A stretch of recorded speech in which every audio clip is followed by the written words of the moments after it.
You know the story behind this grant? You've been told?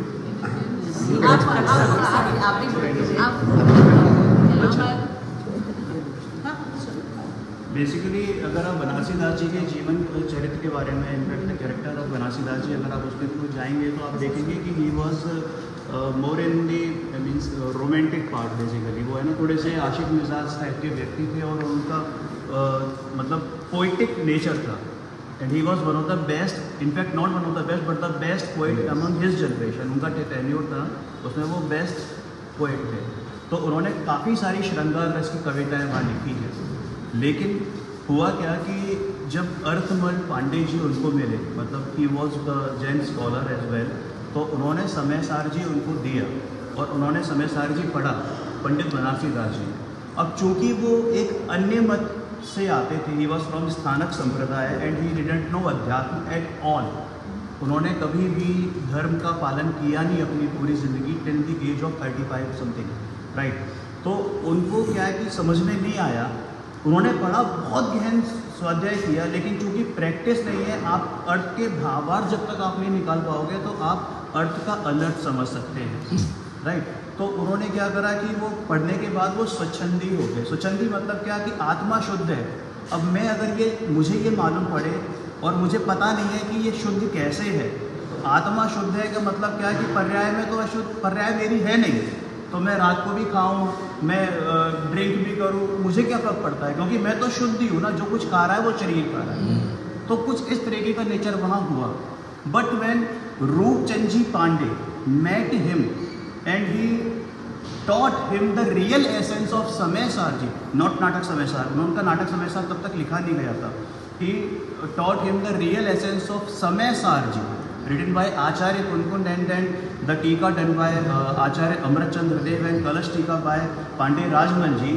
तो उनको ये चीज़ समझ में आई कि that was not the real way which I was following, but this is the real path, कि आपको यहाँ पर सारी चीज़ों को हे उपादेय लेके चलना पड़ता है। निमित्त उपादान, हे उपादेय, 6 द्रव्य, 7 तत्वों का जो यथार्थ स्वरूप है उनको वहाँ पर वो समझ में आया।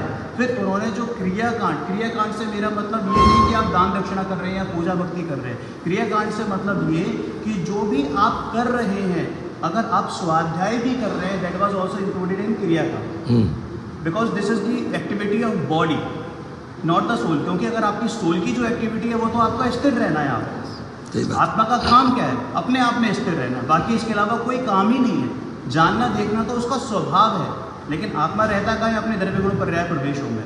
तो उनको ये चीज़ समझ में आ गई कि अपनी अपनी भूमिका में जहाँ पर वो अभी हैं, सिंस ही इज़ नॉट वीतरागी son, he is like us, गृहस्थ हैं, तो उन्होंने उसको फॉलो भी किया। लेकिन साथ में एक दृढ़ निश्चय ये रखा कि ये स्वाध्याय, ये पूजा, ये भक्ति, दिस इज नॉट धर्म, दिस इज नॉट द मार्ग ऑफ धर्म। ये होगा, जो भी व्यक्ति स्वाध्याय करता होगा, जो भी व्यक्ति धर्म को समझेगा, उसको ये सारे भाव आएंगे, करेगा भी, लेकिन उसको धर्म नहीं मानेगा। धर्म तो एकमात्र अपने में लीन होने का नाम है। उनको ये चीज़ समझ में आई, तब उन्होंने इस नाटक समयसार की रचना की।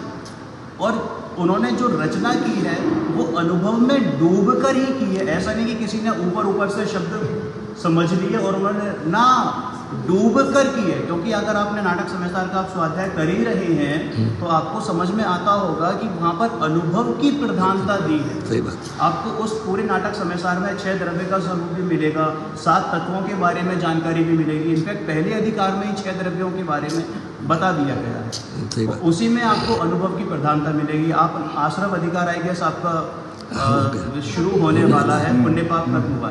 तो पुण्य पाप को में आपने क्या देखा कि भाई पुण्य पाप से परे मैं जीता ना, पाप तो दूर की बात है, मैं पुण्य भी नहीं करता हूँ। सही बात। मैं पुण्य से भी दूर ही हूँ। तो ये बात आप उनको जब समझ में आई तो he was completely change all together. और उन्होंने अपना पूरा लाइफ स्पैन सिर्फ धर्म में लगाया। उनका जो अगर लाइफ की स्टोरी अगर हम थोड़ा सा डीपली समझें तो हम ये पाएंगे कि उनका अर्श से लेकर फर्श और फर्श से लेकर अर्श तक का सफ़र रहा है। Riches from the rags to riches वाली स्टोरी उनकी रही है।